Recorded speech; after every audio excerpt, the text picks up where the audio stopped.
The galaxy had always looked at Earth as a weak and forgotten world. Other civilizations saw humans as small, divided, and unprepared for the vast darkness of space. While alien empires built shining cities among the stars, Earth was still fighting over borders, money, and power.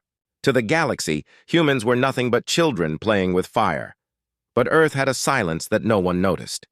A silence that waited. It was a cold night in the year 2093.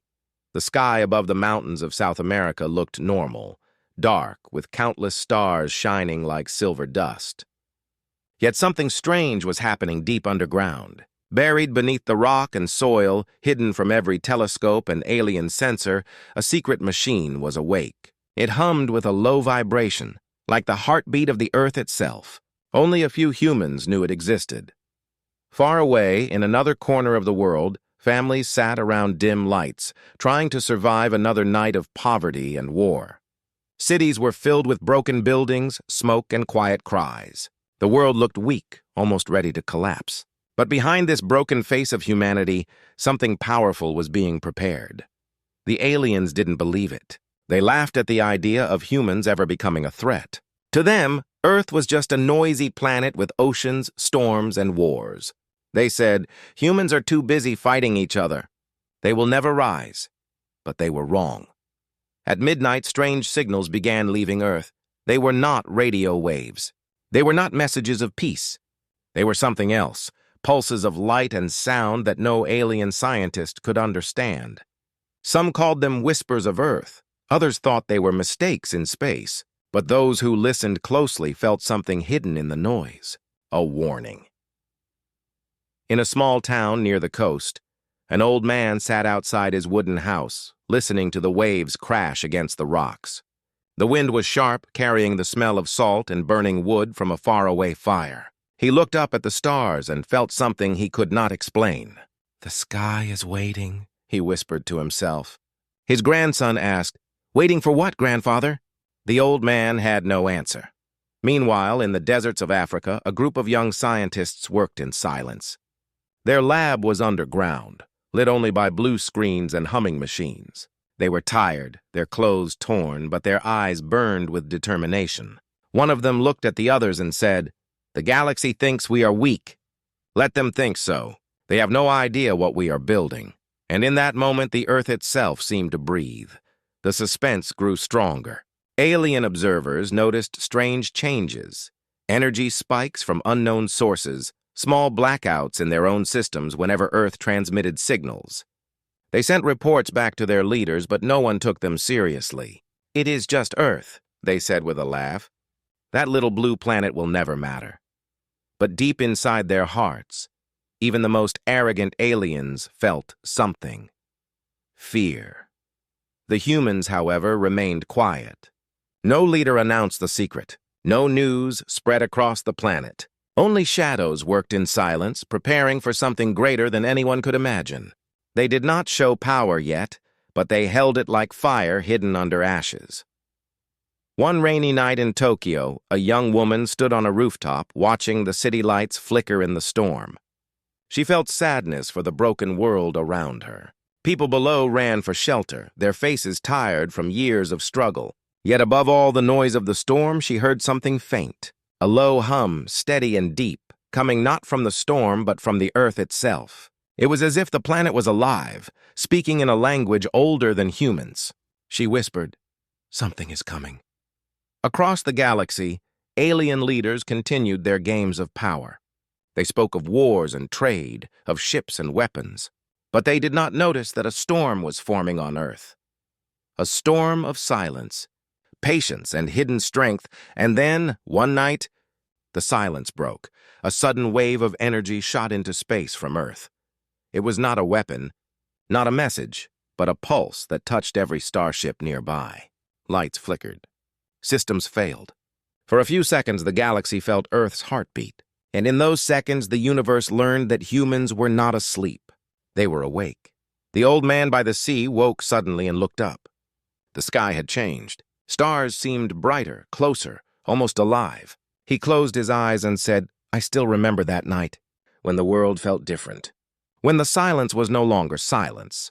The galaxy had always thought of Earth as weak, but on that night, in the darkness of space, the first whisper of truth was heard. Humanity was waiting, and soon they would rise. The galaxy did not sleep after that strange pulse from Earth. Alien ships, spread across the edges of space, reported the same thing. Their systems failed for seconds. Their lights flickered, and their sensors recorded a sound, like a low whisper, deep and endless, echoing through the stars. No one could explain it. No one dared to.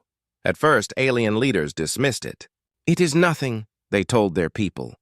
"Earth is too small to matter." But in their secret chambers, where only a few advisors could listen, they spoke in worried tones. What was that signal? How could such a primitive world create it? And why now? In the cold halls of the Zyrith Empire, one of the oldest alien rulers stared at the hologram of Earth. His eyes, yellow and sharp, narrowed as he replayed the recording. Again and again, the whisper echoed. Not words, not language, but power. Finally, he said to his generals, "The humans are not speaking. They are warning." Back on Earth, life continued as usual, or so it appeared. Cities were still broken. People still struggled for food, safety, and hope. But beneath the surface, in hidden tunnels and dark laboratories, humans were working. In one such underground base, a young scientist named Elena adjusted a set of machines that glowed with faint blue light. The air was thick with heat, and the sound of electricity buzzed around the walls. Her hands trembled as she whispered to herself, "If we are discovered too soon, everything will be lost." She knew the whispers sent into space were not accidents. They were tests, and each test was stronger. The people of Earth did not know. Farmers still tilled their land. Children still played by rivers. Soldiers still fought in distant wars. But above them, in the hidden silence of space, alien ships gathered in secret. Some wanted to observe. Some wanted to attack. All wanted answers. One evening, in the deserts of Arizona, an old radio operator sat inside a dusty shack, his headphones pressed against his ears. For decades, he had listened to signals from the stars, mostly static, sometimes distant alien broadcasts. But that night, he heard something different. A low hum, steady and strange. Then it shifted, like voices layered on top of each other, almost like a song. His eyes widened. He wrote in his notebook, "The stars are speaking back." He didn't know that at the same time, across the galaxy, alien scientists were hearing the same thing. The whispers were not just leaving Earth anymore, they were bouncing back, carried by unknown currents of energy. It was as if the universe itself had chosen to answer. Fear began to spread. In the capital city of the Thrin Dominion, a council of alien leaders argued. Their voices echoed in the great hall filled with glowing crystals and shadows. One shouted, "Humans cannot create such waves! It is impossible!" Another answered, "Then explain the failures in our ships. Explain the whispers in our dreams." The hall fell silent. For the first time, they realized something that chilled their blood. The humans were no longer a secret. They were a threat. But on Earth, the humans still kept quiet. In a small village in India, a boy lay on the roof of his house watching the stars. The night was warm, the air filled with the sound of crickets. Suddenly, he heard a faint vibration, like a drum beat inside his chest. He sat up, afraid but curious. His father asked, "What is wrong?" The boy whispered, "The stars are calling me." His father laughed, but the boy could not sleep again. All across the world, people began to feel it. Dreams of stars, voices in silence. A sense that something vast was approaching. The whispers were not just in machines anymore. They were in hearts, in minds, in the very air. Alien fleets drew closer to Earth, but they stayed hidden, afraid of what they might trigger. One alien captain, watching from orbit, sent a final message to his leaders. "Do not touch Earth. The silence hides fire." His ship vanished from all records soon after, and yet humans continued their act. They showed the galaxy nothing. No grand weapons, no fleets, no declarations. Only silence, broken by whispers that grew stronger each night. Elena, in her hidden lab, finally looked at her team of tired scientists. Her voice shook as she said, "We cannot stop it now. The whispers are alive. They are choosing when to speak." The others stared at her, afraid. Machines should not act on their own. Signals should not carry will. But they all knew something deep under Earth was awake, and it was no longer under human control. That night, the old radio operator sat by his machine again.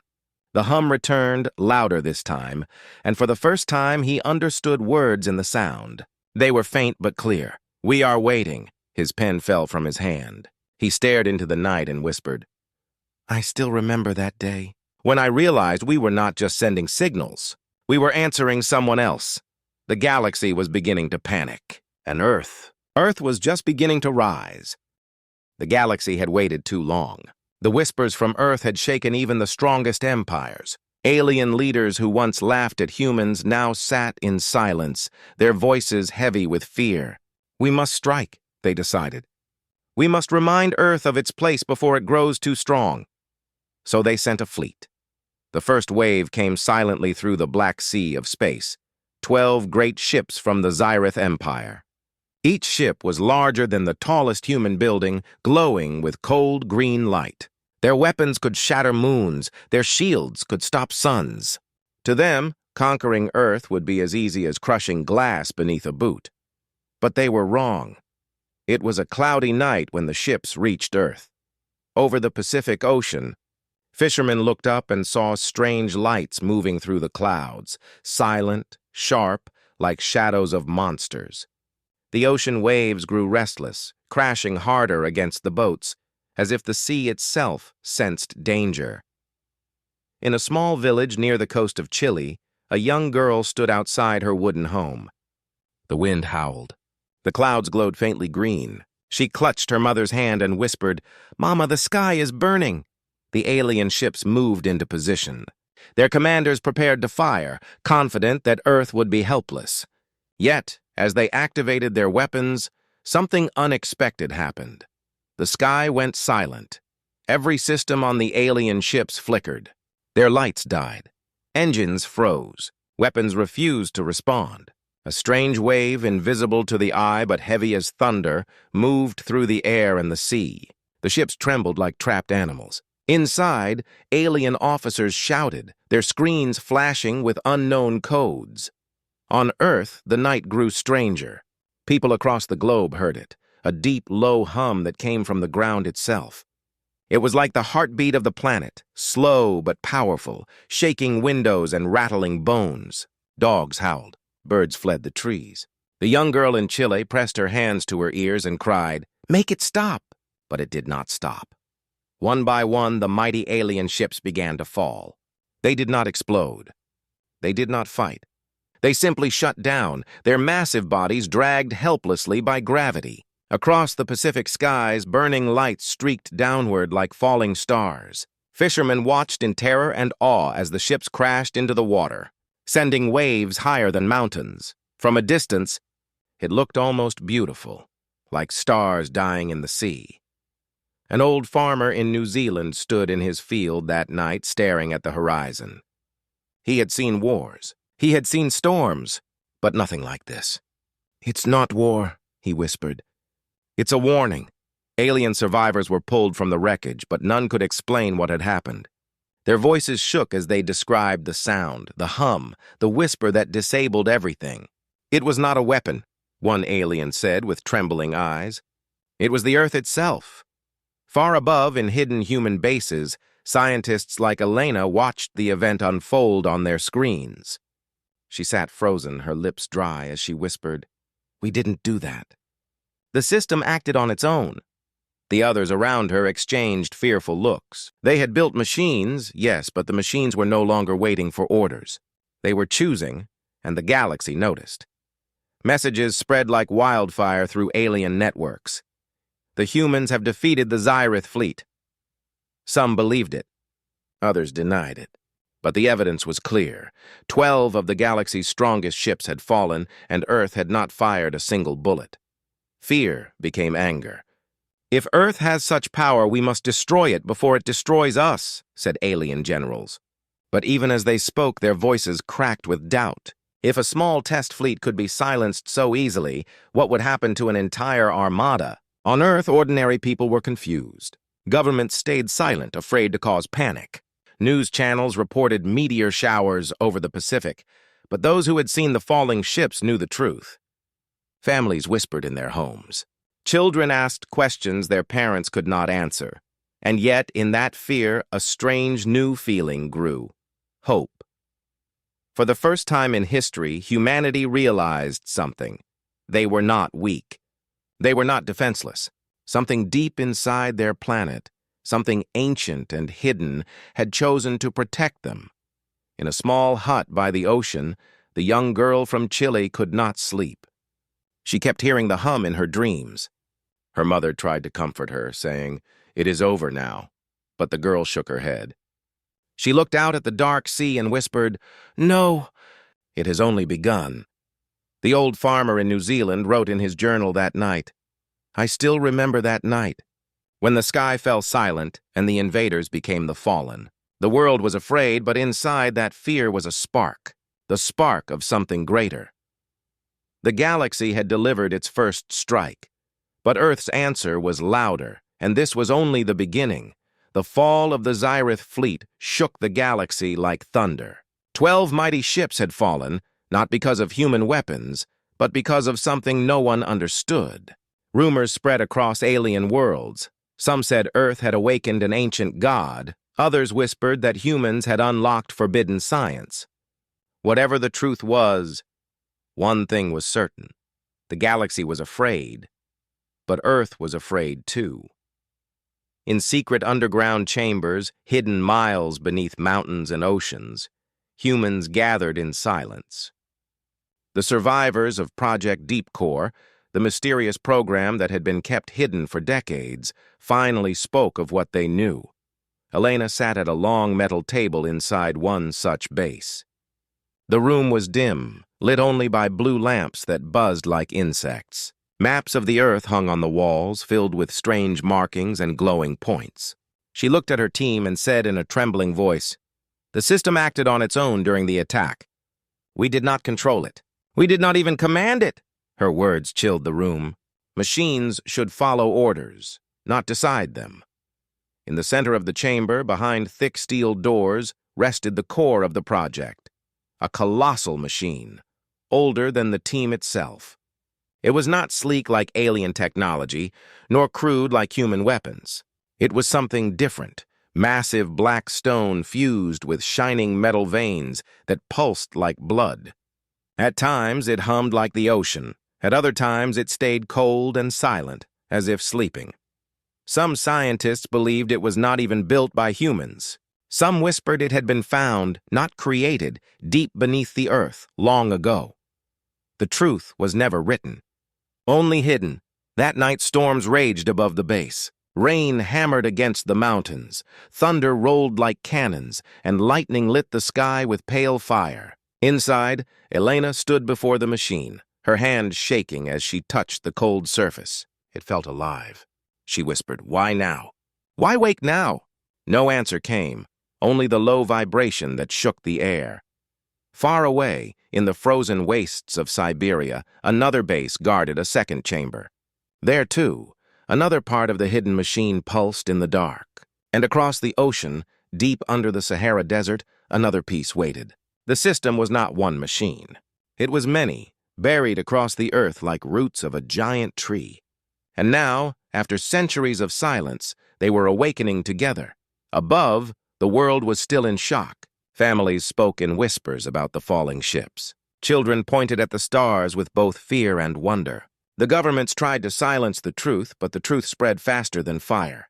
"We are protected," people said. "Something greater is watching over us." For the first time in history, humans felt united, not by politics, not by armies, but by fear of the unknown and the hope that Earth itself was stronger than they ever imagined. But not everyone felt hope. In the Zyrith capital, alien generals gathered in fury. Their voices roared in the war halls. "The humans mock us," shouted one. "We must send more ships." But others hesitated. If 12 of our strongest fell without a fight, what will happen to thousands? Still, pride is a dangerous thing. Plans were drawn for a second invasion, larger and more powerful. The galaxy was not ready to accept that Earth, a planet once seen as weak, could hold such power. On Earth, meanwhile, the whispers continued. Strange signals spread through the stars, not only leaving Earth but also returning to it. Radio towers across the world picked up faint echoes, voices layered in tones no human language could match. Soldiers reported hearing the hum in their helmets even when no radios were active. Farmers heard it in the wind, sailors in the waves, children in their dreams. The hidden weapon was not just a machine. It was becoming something more, something alive. Elena could feel it. She stood in the chamber one night, staring into the pulsing veins of the core. The hum grew louder until her bones ached with its rhythm. Then she heard words, not from her ears, but inside her mind. Not yet. She froze. Her breath caught in her throat. Around her, the other scientists worked silently, unaware. The voice was not human. It was not alien. It was deep, ancient, and calm. She whispered back without thinking, "Who are you?" The hum answered only with silence. That night, she wrote in her private journal, "I still remember that day. When I realized the machine was not ours. We thought we built it. We thought we controlled it. But the truth is darker. It was only waiting for us. The galaxy thought Earth had revealed its weapon. But the truth was, Earth had only opened the first door, and behind that door, something greater waited to step into the stars. The galaxy could no longer ignore Earth. The fall of the Zyrith fleet, the whispers in the stars, and the awakening of the hidden machine spread fear across every world. From the ice moons of the Thrin Dominion to the burning cities of the Arkel Empire, one name was whispered in fear: humanity, and fear often leads to war. In a massive council chamber at the heart of the galaxy, leaders of the great empires gathered. Their voices clashed like storms. "The humans are too dangerous," shouted one. "If we wait, they will rise above us all." Another hissed, "They already control forces we cannot understand. We must strike together. We must erase Earth before it grows unstoppable." For the first time in centuries, enemies became allies. Armies that once fought each other now pointed their weapons toward the same target, Earth, and so the largest fleet in galactic history was formed. Thousands of ships, each one brighter than a city, gathered in silence around a dying star. They covered the darkness like a second sky, glowing with blue, green, and red light, their weapons burning with enough power to destroy entire planets. The order was given. The fleet turned toward Earth. It was a quiet morning on Earth when the invasion began. In the deserts of Africa, the sun rose with golden fire, but the air carried a strange heaviness. Birds fled in swarms. Dogs barked endlessly. Children woke from nightmares crying about shadows falling from the sky. Then, in the skies above, the first alien ships appeared. At first, they looked like stars in the daylight, tiny glowing points moving against the blue. But soon the sky darkened. One by one, thousands of ships emerged from the void, their bodies so massive they blocked the sunlight. Across the world, people stepped out of their homes, factories and shelters, staring upward in silence. The world itself seemed to stop. In New York, a mother held her child tightly on a rooftop, whispering, "Don't look, baby." In Tokyo, office workers froze in the streets, their faces pale as the shadows of alien warships rolled across the city. In the small town of Santiago, the old fisherman dropped his net into the sea, his heart racing as the sky turned black with metal. The invasion had begun. Alien commanders gave the order to fire. The galaxy wanted Earth erased in one strike. But as the first weapons charged, the ground trembled. Across the world, from the mountains to the oceans, the hidden machines of Earth awakened together. The hum returned, louder than ever. It rose from the soil, from the rivers, from the very air. Windows shattered. Radios screamed with static. The sound was everywhere, unstoppable, like the Earth itself was singing a war song. The alien fleets fired. Bolts of light, brighter than suns, tore through the sky. Explosions lit the upper atmosphere. The sound was deafening, shaking mountains and boiling seas. For a moment, it seemed Earth would be destroyed. But then, the weapons vanished. Every alien shot dissolved midair, breaking apart like sand in the wind. Thousands of ships fired again, but the same thing happened. Their weapons were gone before reaching the ground, swallowed by invisible walls of energy. Panic filled the alien fleets. Commanders shouted, systems failed, shields cracked. And then the humans struck back, not with missiles, not with fire, but with something stranger. The hum rose into a piercing wave. Alien ships froze in place. Their engines died. Their shields fell. Then, one by one, ships began to turn, not against Earth, but against each other. Alien pilots screamed as their ships ignored their commands, moving like puppets on invisible strings. Great battleships that once threatened Earth now fired upon their allies. Fleets that had trained for centuries suddenly tore themselves apart in chaos. On the ground, humans watched in awe. In the skies above, the second son of alien ships turned into firestorms of destruction. Burning wrecks rained down like meteors. The night sky was painted with flames. A soldier in London dropped to his knees, tears running down his face. "We are not fighting," he whispered. "The Earth is fighting for us." Elena, watching from her underground base, stared at the screens with horror and wonder. The machine was not only defending, it was converting. Alien ships, once enemies, now flew in formation above Earth as if they were part of the planet itself. What was once an invasion had become an army for humanity. The galaxy had come to destroy Earth, but Earth had turned their weapons into allies. Above the ruins of the battle, as smoke and fire filled the skies, a single message echoed through every human and alien system. No one could trace its origin. No one could stop it. The galaxy was no longer theirs. It was becoming ours. That night, in a quiet village, the young girl who once saw the falling ships whispered to her mother, "Mama, we are not alone anymore." And in his journal, the old farmer in New Zealand wrote with shaking hands, "I still remember that day, when the galaxy came for Earth, and Earth rose as something greater. That was the day humanity's shadow touched the stars. The galactic war had begun, but it was not going the way anyone expected. The galaxy would never forget the day its greatest armada was broken. Thousands of ships, united against one small planet, had fallen not to weapons of fire, but to something far older, far deeper. The whispers of Earth had turned their fleets into ashes, and their soldiers into silence. But Earth did not stop at survival. For centuries, humans had only dreamed of the stars. They had built rockets, telescopes, and stories of exploration. Now, for the first time, those dreams were real. But it was not through slow science or fragile ships. It was through something the galaxy itself could not understand. The hidden force that lived within the Earth. The silent power that turned invaders into allies. And so the rise began. In the weeks after the Great Battle, the skies above Earth changed. Not only human satellites moved across the darkness, but alien ships as well. Ships that once came to conquer now hovered like guardians. Their lights glowed softly, following paths not of alien orders, but of Earth's will. On the ground, people watched in awe.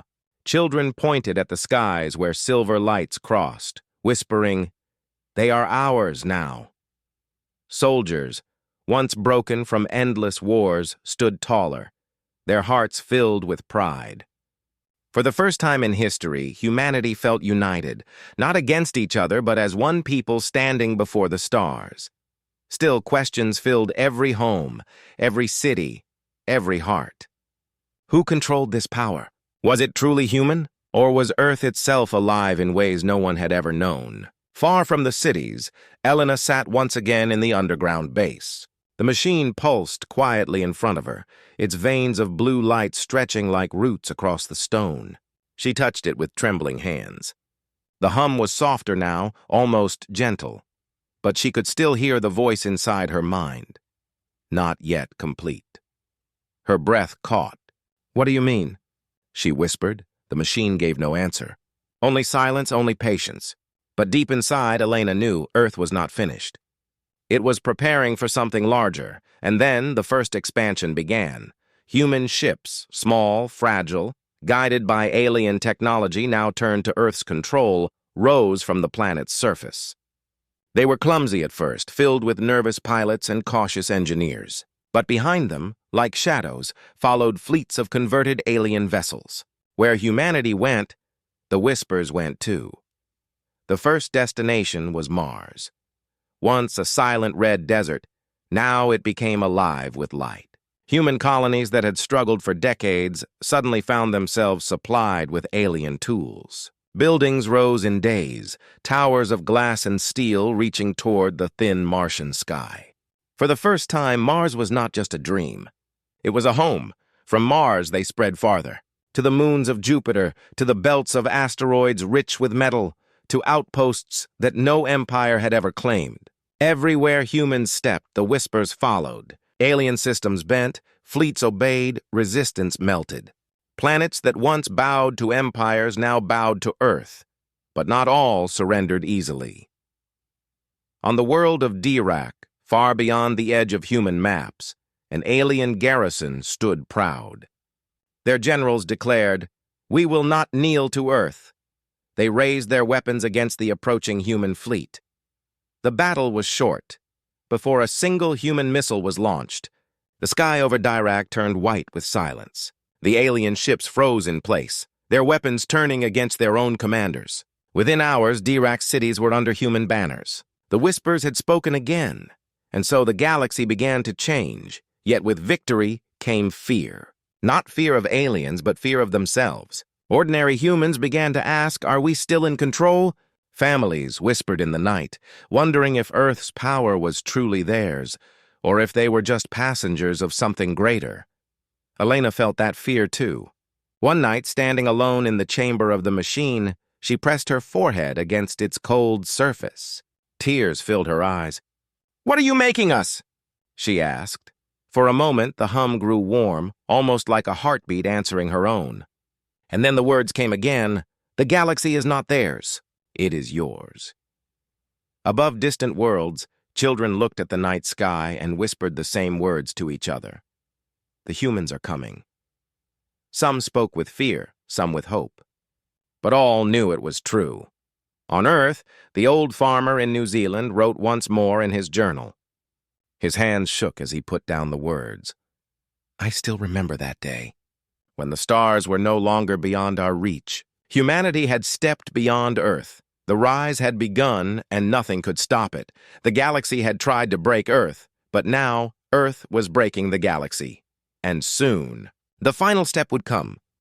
The galaxy had seen empires rise and fall. It had witnessed wars that lasted centuries, species that claimed they were eternal, and rulers who declared themselves gods. But never, never had it seen what happened when Earth rose. It did not begin with fire. It began with silence. Across the stars, fleets once sworn to alien masters now followed Earth's command.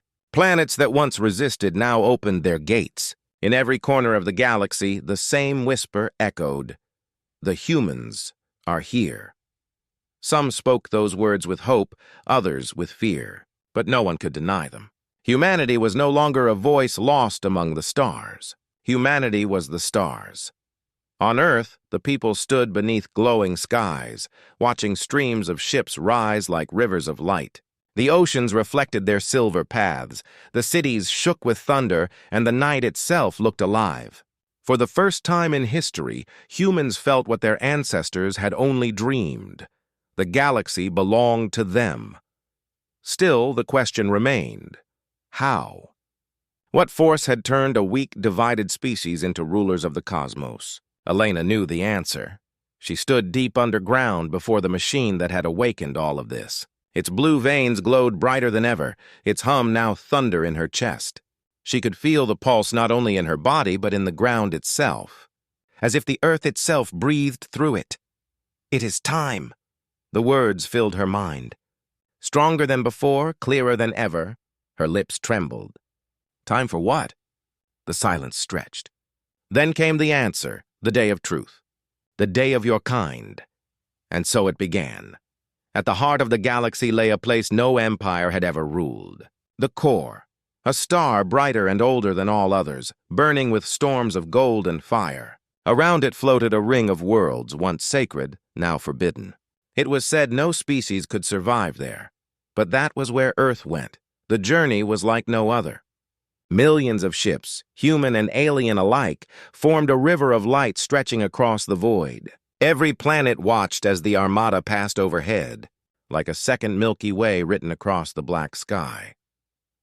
On the way, whispers filled the minds of humans, voices of ancestors, voices of the Earth itself, voices of every child that had ever looked up at the stars and wished to touch them.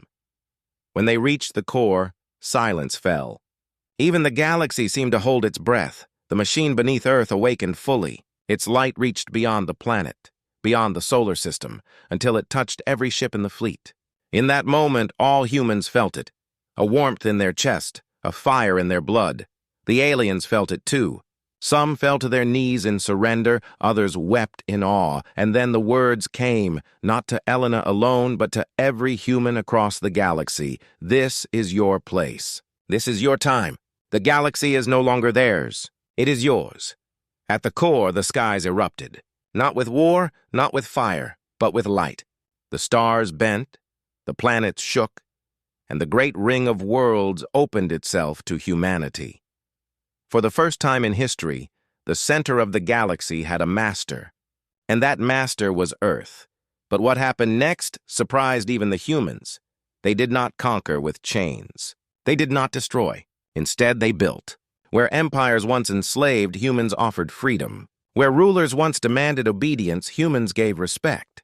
They remembered their own pain, their own wars, their own history of blood, and they chose a different path. The galaxy was not crushed. It was lifted, and in that choice lay humanity's true victory. On a small farm in New Zealand, the old man once again opened his journal. His hands shook as he wrote, "I still remember that day. The day we took over the galaxy. It was not the day of conquest, but the day we were understood. The stars were no longer beyond us. They were us, across alien worlds. Children spoke in hushed voices. The humans rule now. But on Earth, children said something else, pointing at the night sky filled with ships and light. We all rule now." And so the story ended not with war, but with unity. The day humans took over the galaxy was not a day of fear. It was a day of truth. It was the day the galaxy learned who humans truly were.